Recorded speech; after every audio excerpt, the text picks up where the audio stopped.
હિંમતનગરમાં હુડાનું મહાઆંદોલન વધુ ઉગ્ર બન્યું। 11 ગામના 7,000 થી વધુ બીજેપી કાર્યકર્તાઓ રાજીનામું આપશે। બીજેપી હોદ્દેદારો કાર્યકર્તાઓએ પાર્ટી છોડવાનું એલાન કર્યું છે। ખેડૂતોએ સરકાર સામે ઉગ્ર આંદોલનની ચીમકી ઉચ્ચારી। ધારાસભ્ય સાંસદના ઘરે રામધૂનની ચીમકી ઉચ્ચારી। 11 ગામના ખેડૂતો 95 દિવસથી વિરોધ કરી રહ્યા છે।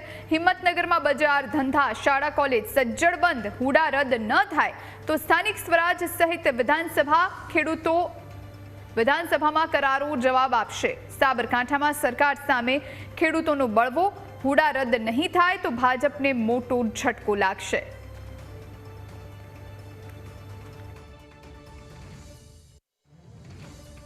સાબરકાંઠા જિલ્લામાં દિન પ્રતિદિન જે હુડા સામેનું નોટિફિકેશન છે અને રાજ્ય સરકાર દ્વારા જાહેર કરવામાં આવ્યું છે તેનો વિરોધ છે તે ઉગ્ર બની રહ્યો છે। આ દ્રશ્ય છે કે જ્યાં આજે 11 ગામના ખેડૂતો સહિત જે પશુપાલકો છે તે લોકોનો હુડા નોટિફિકેશન સામે વિરોધ છે તે હવે પાર્ટ 2 તરફ આગળ વધી રહ્યો છે। આજે હિંમતનગર બંધનું એલાન આપવામાં આવ્યું હતું ને હિંમતનગર બંધના એલાનની અંદર જે મોટા ભાગનું સમર્થન છે તે અદ્ભુત જે સમર્થન છે તે ખેડૂતોને મળ્યું છે। જે હિંમતનગરનું બજાર સજ્જડ બંધ જોવા મળ્યું છે, જ્યારે શાળા કોલેજોમાં પણ આજે જે વિદ્યાર્થીઓને રજા જાહેર કરવામાં આવી હતી। આપણી સાથે ખેડૂતો જોડાયા છે। કાકા, શું કહેશો?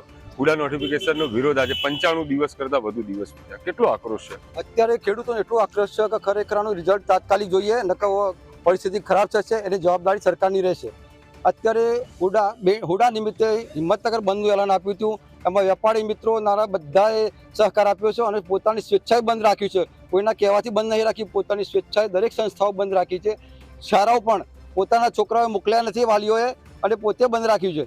એટલે સદંતર હુડા રદ કરે એ જ સરકારને વિનંતી છે। આવનાર સમયમાં જો પણ કોઈ કાર્યક્રમ થશે અને કોઈ બનાવ બનશે તો જવાબદારી સરકારની રહેશે। એમાં કોઈ ખેડૂતોને કોઈ લેવા દેવા નહીં રહે અને ખેડૂતોની લાખો રૂપિયાની કિંમતની જમીનો મફતના ભાવમાં લઈ લેવા માંગે છે। એ તો શક્ય જ નહીં। જમીન તો મારા બાપ દાદાએ ચીગરો મારી અને રાખી મૂકી છે અને ભૂસી મળી ગયેલા છીએ અને એ જમીન લેવામાં તો મળતી હોય એમ તો તાકાત નહીં મળે એમને।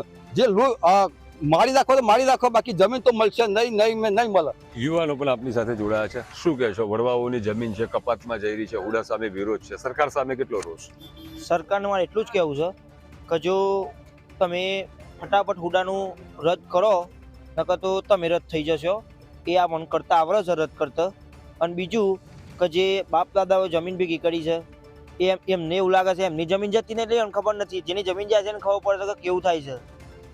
સીધા પગે એવું ભૂએ નથી રવાતું। અને બીજું કે બીજેપી સરકારને એટલું જ કહેવું છે કે ભાઈ તમે જે હોય ફટાફટ પરિણામ લાવો, નકર તો પછી અમને આવડત છે માને જે કરવું હોય અમે પછી બતાવી દઈશું કે ભાઈ કે સરકારની ખુરશી તમારે આપવી છે કે નથી આપવી।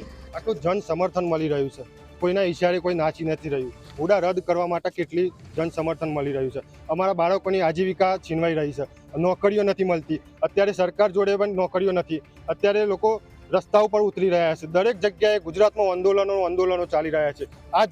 આ હુડા આંદોલન 2012માં રદ કરવામાં આવ્યું હતું, છતાં પણ અહીં અત્યારે કેમ લાવવામાં આવ્યું છે? આનંદીબેન પટેલનું પણ માન રાખવામાં નથી આવ્યું। અત્યારે ક્યાંથી નિયમ લાવી ચૂક્યા છે? હુડા સંકલન સમિતિ દ્વારા 95 દિવસથી જે હુડા હટાવવા માટે જે લડત ચાલી રહી છે એ બહુ જોરદાર લડત છે અને એ લડતમાં આજે ખેડૂતો અને વેપારીઓ એમનું જે એકતા આજે જોવા મળી છે એ ખૂબ જ જોરદાર છે। અને હું તો સરકારશ્રી અને અહીંના ધારાસભ્યશ્રીને એ જણાવવા માગું છું કે જો અહીંના ખેડૂતો સીધા મુખ્યમંત્રીને મળી શકતા હોય તો 95 દિવસથી અહીંના ધારાસભ્ય મુખ્યમંત્રીને હજુ સુધી મળવા પણ નથી જઈ શક્યા। એમના મનમાં શું ચાલે છે એ પણ એમની પ્રજાને કહી શકતા નથી અને અહીંયા હિંમતનગરના આજુબાજુ એમના વિકાસના કામોના ઉદ્ઘાટન કરી રહ્યા છે અને 11 ગામની આ પ્રજાની પરિસ્થિતિ શું છે એનું કોઈ પૂછવા જ આવતું નથી। તો પ્રજા હવે આક્રોશ વ્યક્ત કરવા જઈ રહી છે। તો હું ધારાસભ્યશ્રી અને સાંસદબેનશ્રીને પણ કહેવા માંગુ છું કે તાત્કાલિક આનો નિવેડો લાવો, નહીતર શું બનશે એ કંઈ નક્કી નથી। 11 ગામ અને સમગ્ર તાલુકો શું કરશે એ હવે તમારે વિચારવાનું છે। ઉપર બધા બુદ્ધિજીવીઓ બેસેલા છે।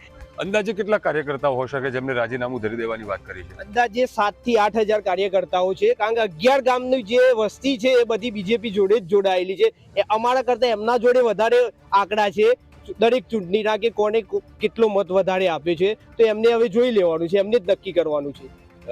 શું કહેશો હવે આવનારા રણનીતિ શું હશે? ધારાસભ્ય સાંસદ મકાનો હોય કે તે લોકોની સભાઓ હોય, મુલાકાતના સ્થળના ઘેરાવા કરવાની પણ વાત કરવામાં આવી છે, એ બાબતે શું કહેશો? સંસદ સભ્ય હોય, ધારાસભ્ય હોય, એમના ઘર જોડે ઘર ઉપર જઈને ત્યાં જઈને રામધૂન કરવાની હશે તો પણ રામધૂન કરશું અને સંગઠનની શક્તિ બતાવશું અને આગળ શહીદ ભગતસિંહના માર્ગે જઈને આંદોલન આગળ પ્રયાસ કરશું. ચોક્કસથી જે પ્રમાણે સાબરકાંઠા જિલ્લાના હિંમતનગરમાં જે પ્રમાણે હિંમતનગર અર્બન ડેવલપમેન્ટ ઓથોરિટી એટલે કે હુડા નામનું જે નોટિફિકેશન રાજ્ય સરકાર દ્વારા જાહેર કરવામાં આવ્યું છે અને સતત 95 દિવસ કરતાં પણ વધુ દિવસોથી આ ખેડૂતો છે તે સરકાર સામે આ હુડા નોટિફિકેશન રદ કરવા માટેની લડત છે તે લડી રહ્યા છે અને હવે હુડા સામેનું આંદોલન પાર્ટ 2 તરફ આગળ વધી રહ્યું છે. એટલે કહી શકાય કે આવનારા દિવસોમાં આ જે આંદોલન છે તે